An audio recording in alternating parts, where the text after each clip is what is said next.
ام حسبتم ان تدخلوا الجنہ، کہا تم سمجھتے ہو کہ جنت میں یوں ہی چلے جائیں گے؟ تم سے قبل جو لوگ تھے انہیں جھنجھوڑ کے رکھ دیا گیا، یہاں تک کہ وقت کا جو نبی تھا وہ بھی پکار اٹھا مالک تیری مدد کب آئے گی؟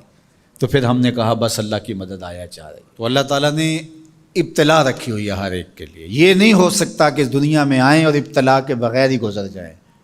کوئی آدمی ایسے ہی گزر جائے، ایسے نہیں ہو سکتا، ابتلا سے اس کو گزرنا پڑے گا جیسے بھی گزرے۔ اللہ مال دے کے بھی آزماتا ہے اور غربت دے کے بھی آزماتا ہے، یہ دونوں آزمائشیں ہیں اس کی۔ کبھی صحت دے کے آزماتا ہے، کبھی بیماری دے کے آزماتا ہے، کبھی فراغت دے کے آزماتا ہے، کبھی مصروفیت سے آزماتا ہے، کبھی بھوک سے آزماتا ہے، کبھی انواع و اقسام کے کھانے فراواں دے دیتا ہے، اب آزمائش ہوتی ہے۔ تو آزمائش تو ہے۔ اور حضور علیہ السلام سے حضرت ابو سعید خدری رضی اللہ تعالیٰ عنہ ملنے گئے تو آقا کریم علیہ السلام بخار میں مبتلا تھے، حضور کے اوپر لحاف تھا، کمبل تھا، تو انہوں نے کمبل کے اوپر ہاتھ رکھا تو بخار کی گرمی، جو جسم گرم ہو جاتا ہے بخار سے، وہ گرمی کمبل کے اوپر سے محسوس کی۔ تو حضرت ابو سعید نے عرض کی یا رسول اللہ یہ کیا؟ فرمایا ہم کو تکلیفیں دوہری ملتی ہیں، اجر بھی دوہرا ملتا ہے۔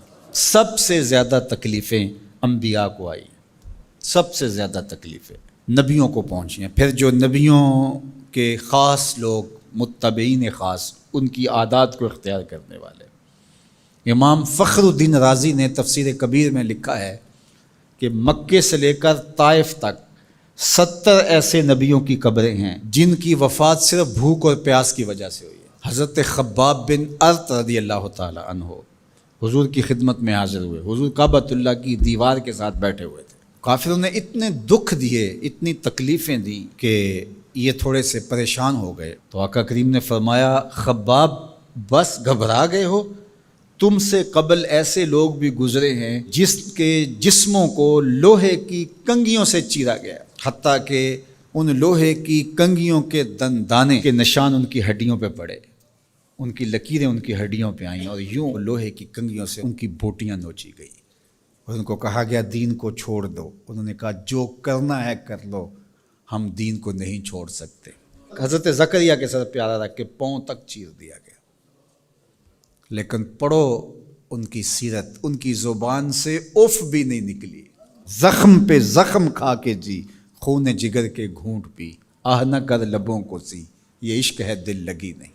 تو خوشی ملے تو تب بھی اور غم ملے تو تب بھی، جو دائرے میں رہتے ہیں وہی کامیاب اور بامراد ہے۔ ظفر اسے آدمی نہ جانیے چاہے جتنا بھی ہو صاحب فہم و ذکا، ظفر اسے آدمی نہ جانیے چاہے جتنا بھی ہو صاحب فہم و ذکا، جسے عیش میں یاد خدا نہ رہی، جسے تیش میں خوف خدا نہ رہا۔ عیش کی زندگی ہو یا تیش کی زندگی ہو، خوشی کا موقع ہو یا مرحلہ غم ہو، امتحان میں یہ دیکھا جاتا ہے کہ کون سرخرو اور کامیاب ہوتا ہے۔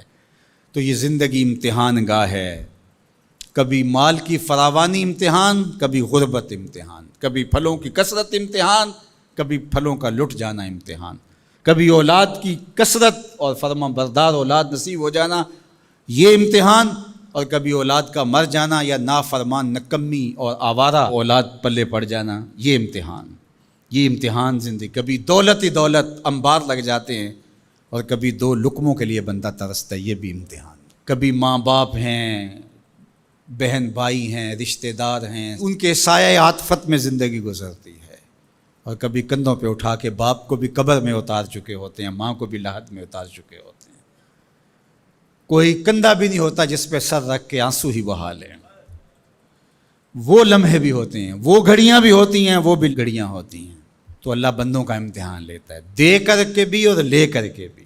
اب کون ہے جو دونوں مرحلوں میں شکریہ ادا کرتا ہے؟ جو اللہ کے بندے ہوتے ہیں وہ کبھی بھی اللہ کی رضا کے دائرے سے باہر نہیں نکلتے۔ ان کے دو ہی رنگ ہوتے ہیں، کبھی شکر کرتے ہیں، کبھی صبر کرتے ہیں۔ نہ ملے تو صبر کرتے ہیں، مل جائے تو شکر کرتے ہیں۔